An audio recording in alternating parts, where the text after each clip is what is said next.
안녕하세요. 저는 대한체육회 스포츠인권실에서 근무하고 있는 이창아 실장입니다. 먼저 이런 강의에 참여할 기회를 주셔서 감사드립니다. 저는 오늘 대한체육회 업무와 취업 준비에 참고될 만한 내용에 대해서 짧게나마 설명을 드리도록 하겠습니다. 먼저 제 소개부터 드리겠습니다. 저는 어린 나이에 수영을 시작을 해서 수영 선수를 꿈꾸는 꿈나무였습니다. 초등학교 때부터 이제 두각을 나타내서 초등학교 6학년 때는 국가대표가 되어서 아시안 게임과 올림픽 등 각종 국제대회를 출전을 해서 한 10년간 수영 국가대표 선수 생활을 해왔습니다. 성적도 한국 신기록을 한 10여 차례 수립을 했고요. 메달도 따는 등 나름 수영계에서는 업적을 남긴 선수였습니다. 근데 이렇게 어린 나이 때부터 선수 생활만 해오던 제가 나이가 들고 이제 서서히 은퇴를 생각할 때가 돼서는 굉장히 막막하기만 했었는데, 이때 저는 제가 지금까지 해오던 길인 수영 지도자의 길을 가느냐 아니면 아예 다른 길을 가느냐 고민을 많이 했었습니다. 그런데 이제 제 성격상 현장의 지도자보다는 뒤에서 묵묵히 지원을 해줄 수 있는 직업이 맞을 것 같아서 대한체육회를 생각하게 되었고, 그때부터 대한체육회 입사를 목표로 자격 요건을 갖추기 시작했습니다. 그렇게 이제 대학교를 졸업과 대학교랑 대학원을 졸업을 하면서 2004년 대한체육회 신입봉퇴를 통해서 입사를 하게 되었습니다. 지금은 이제 18년째 근무를 하고 있고요. 현재 스포츠인권실에서 근무를 하고 있습니다. 체육회 특성상 순환보직제로 2년마다 이제 부서 이동을 하는데, 주로 훈련 기획과 선수 복지 쪽, 그리고 이제 생활체육 분야인 스포츠 클럽에서도 근무를 했었습니다. 그리고 이제 전 수영 국가대표 선수로는 거의 활동을 안 하지만 2019년 광주 세계선수권대회 때는 기수로 선정이 돼서 이런 영광을 누리기도 했었습니다. 그럼 본격적으로 대한체육회 소개를 하도록 하겠습니다. 대한체육회는 현재 102년의 역사를 가지고 있는 회사로 1920년 조선체육회 창립 이래 재작년이 2020년 창립 100주년을 맞이했습니다. 우리나라에서 100년 이상의 역사를 가진 기업들을 찾아보니 두산그룹이라든지 신한은행, 동아약품 등 한 10여 곳이 있었습니다. 그 정도로 이제 100년의 역사를 가진 회사는 많지 않은데, 대한체육회는 100년의 역사를 자랑하는 회사이고요. 대한체육회는 민법상 사단법인으로 법률상 공공기관 운영에 관한 법률에 적용되는 기타 공공기관입니다. 다음은 대한체육회 관련 조직을 보겠습니다. 크게 국내 조직과 국외 조직을 구분을 해볼 수 있습니다. 국내적으로는 여러분이 잘 알고 계시는 대한축구협회와 같은 회원 종목단체 77개, 그 아래 시도 종목단체, 또 그 아래 이제 시군구 종목단체가 있습니다. 또 17개 광역시도에 17개 시도체육회가 각각 있고요. 그 아래 228개 시군구 체육회가 있습니다. 국제적으로 보면 국제적으로도 잘 알려진 IOC 국제올림픽위원회가 있고요. 경기단체를 대표하는 국제경기연합총연합회나 종목별 국제경기연맹이 있습니다. 이렇게 국내외 직접 간접적으로 관여하는 거미망 같은 조직이 있고, 국내적으로도 충분한 매력이 있다는 것을 알려드리고 싶습니다. 다음은 대한체육회 내부 조직입니다. 대한체육회 조직 구성은 회장 아래 5개의 본부와 4개의 실, 17개 부와 1개의 팀이 있습니다. 우리 회사 직원은 정규직, 계약직, 운영직 등을 다 합쳐서 한 270명 정도가 근무를 하고 있습니다. 이 조직도에서 보시면 오른쪽에 이제 선수촌장, 부촌장, 훈련본부는 진천 국가대표 선수촌에 사무실을 두고 있고요. 그 외는 서울올림픽공원 내에 본사를 두고 근무를 하고 있습니다.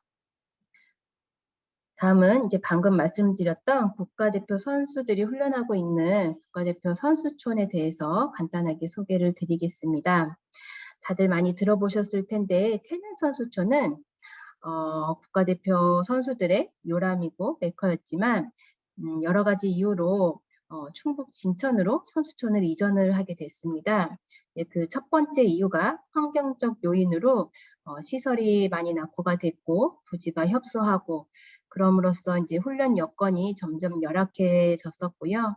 그리고 이제 두 번째는 신규 종목이 계속 늘어나는데 선수 수급이 어려웠다는 점. 그리고 이제 사회적 요인으로는 테니스 선수촌은 이제 조성 왕릉을 끼고 세워진 곳으로 문화재청에 이제 무상 사용을 받았었는데 이제 무상 사용의 기한이 도래되었다는 점이 있었습니다. 그리고 이제 마지막으로 문화재 보호 구역과 개발 제한 구역으로서 시설 개보수가 어려웠다는 점을 들 수 있을 것 같습니다. 이러한 이유로 2003년부터 국가대표 선수촌을 이전을 하기 위해서 장기 계획을 세우고 2011년 진천 선수촌 1단계가 준공이 되고 2017년 2단계가 준공이 되면서 지금은 이제 국가대표 선수촌에서 많은 선수들이 훈련을 하고 있습니다.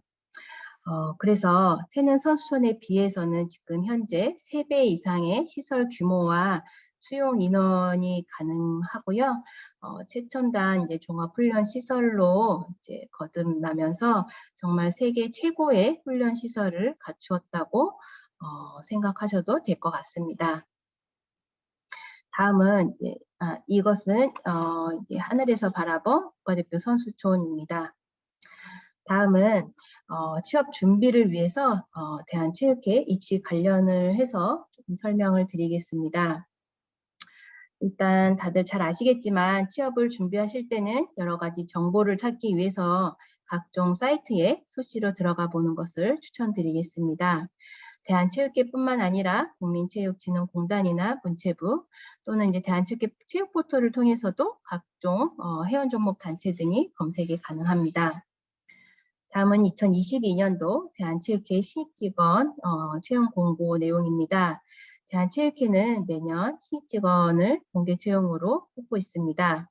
22년 상반기에도 공개 채용을 해서 현재 신입직원들이 입사를 해서 교육을 받고 있습니다. 이번 채용의 포인트를 설명을 드리면 일단 지원 자격부터 영어 점수, 영어 성적이 필수라는 점과 각종 자격증 소지자가 유리하다는 점을 보실 수 있습니다. 절차는 서류 정형, 필기 정형, 그리고 1차 면접, 2차 면접을 통해 최종 결정이 됩니다. 전문 기술직은 필기 시험은 없습니다. 그리고 이제 제가 말씀드리고 싶은 내용은 가산점 부분입니다.